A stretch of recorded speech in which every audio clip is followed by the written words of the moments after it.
பார்வதீபதையே அரகர மகாதேவா. அன்பார்ந்த பக்தி ஒலி நேயர்களுக்கு சுவாமிநாத சாஸ்திரிகளுடைய அனந்த கோடி நமஸ்காரம். வெற்றிவேல் முருகனுக்கு அரோகரா. எல்லாமல்ல முருகப்பெருமான். முருகப்பெருமான்கிட்ட கிடைக்காதது எந்த தெய்வத்திட்டையும் கிடைக்காது. என் கருணை தெய்வம் என் கந்த பெருமான். என்ன விசேஷம் அப்படின்னா, முருகப்பெருமானுக்கு நம்ம என்ன பண்ணணும் தெரியுமா? ஏதாவது ஒண்ணு கொடுக்கணும். அது குழந்தை. உங்க ஆத்துக்கு ஒரு குழந்தை வருது, நீங்க என்ன பண்றீங்க?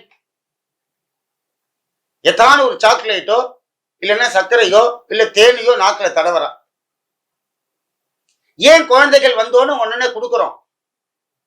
அது என்ன பண்ணும்னா, நம்ம புதுமுகம், அது வரத்துக்கு கூச்சப்படும், அவ அம்மாட்டே இருக்கும்.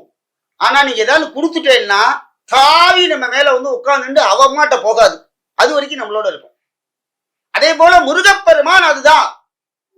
சார், எனக்கு பெரிய பண கஷ்டம், உத்தியோகம் நிரந்தரமா இல்லை. பண கஷ்டம் சார் எங்க வீட்டுல, எனக்கு உத்தியோகமும் நல்லா இல்லை, நான் என்ன பண்றது அப்படின்னா, வேலுண்டு வினையில்லை மகிழுண்டு பயமில்லை அப்படின்னு சங்கீதம் பாடுறா இல்லையா? அந்த வேல் இருக்கு பார்த்தீங்களா, முருகப்பெருமானுடைய வேல். அந்த வேலுக்கு எலும்பிச்சம்பழம் அபிஷேகம் செய்ய வேண்டும்.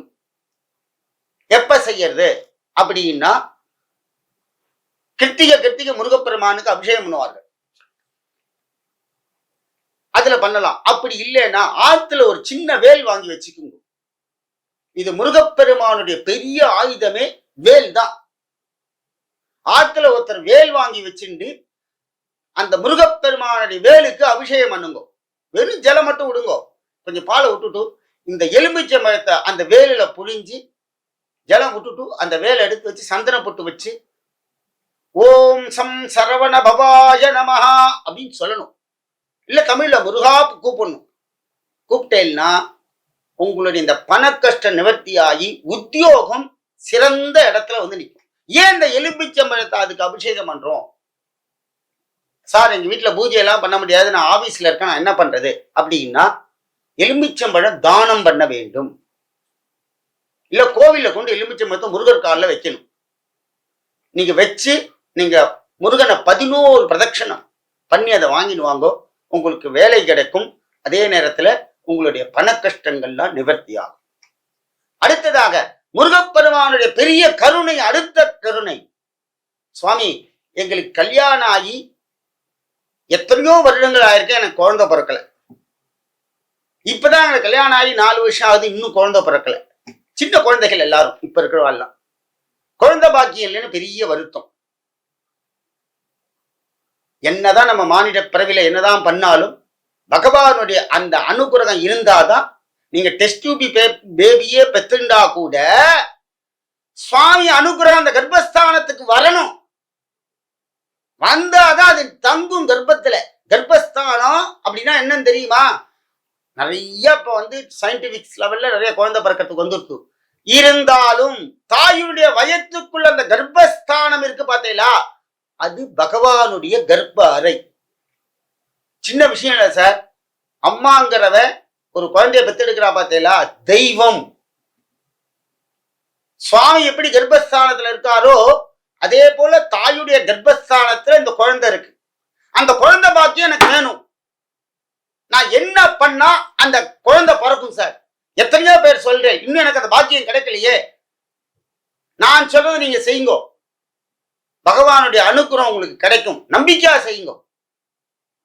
சுவாமிக்கு முருகப்பெருமானுக்கு தேன் வாங்கி கொடுக்கணும் அபிஷேகத்துல.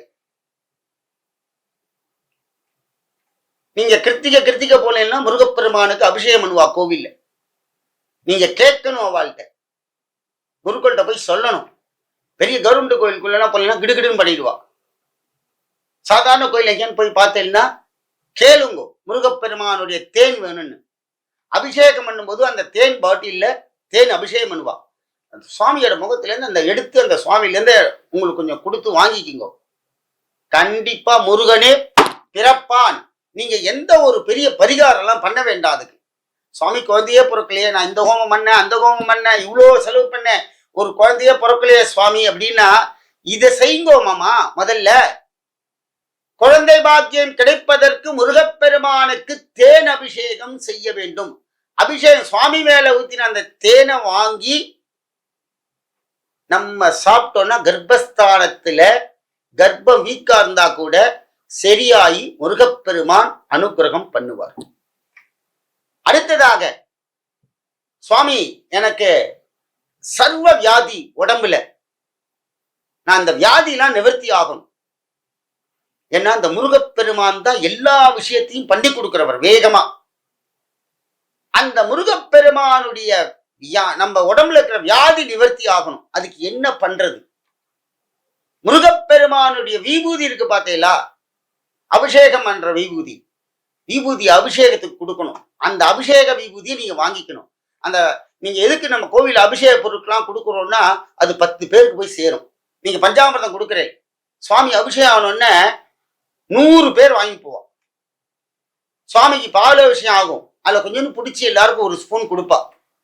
நம்ம பாபங்கள்லாம் கரைஞ்சி சுவாமி மனுஷ ரூபேனா, மனித ரூபத்துல வாங்கி நமக்கு அனுகிரகம் பண்ணுவார். இந்த வியாதி நிவர்த்தியாக முருகப்பெருமானுடைய விபூதி அபிஷேகம் பண்ணுவா. அந்த விபூதியை வாங்கி பத்திரமா வச்சுக்கணும். சார் எனக்கு எங்க ஆத்துல எல்லாரும் நாங்க சேர்ந்து இருப்போம், திடீர்னு எல்லாரும் ஊருக்கு போயிட்டா நான் தனியா இருக்குமே ரொம்ப பயமா இருக்கு. அது இப்ப இருக்கிற வயசான வாழ்க்கையில் அது ரொம்ப முக்கியமான ஒரு மந்திரமான ஒரு பொருள். குழந்தைகளுக்கெல்லாம் அதை கொடுக்கலாம். அதை பத்திரமா சுவாமி ரூம்ல தான் இருக்கணும் மடியா. அந்த விபூதியை வாங்கி டெய்லி இட்டுண்டேன்னா உங்களுக்கு இருக்கிற வியாதி நிவர்த்தி ஆகும். செஞ்சு பாருங்க, கண்டிப்பா சுவாமி வருவர். அந்த காலத்துல என்ன வைத்தியம் பார்த்தா, சுவாமியை நம்புவா, கடவுள் அப்படியே கொண்டு கொடுப்பார். நம்பிக்கையோட செய்யுங்கள்.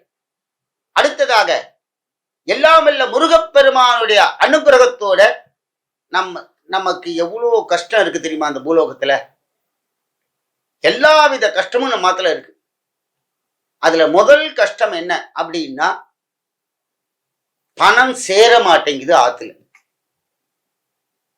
சம்பாதிக்கவும் முடியல, சேரவும் மாட்டேங்குது. இதுக்கு என்ன சார் வழி பண்றது அப்படின்னா, 48 நாள் முருகப்பெருமானை நெய்விளக்கு ஏத்தணும்.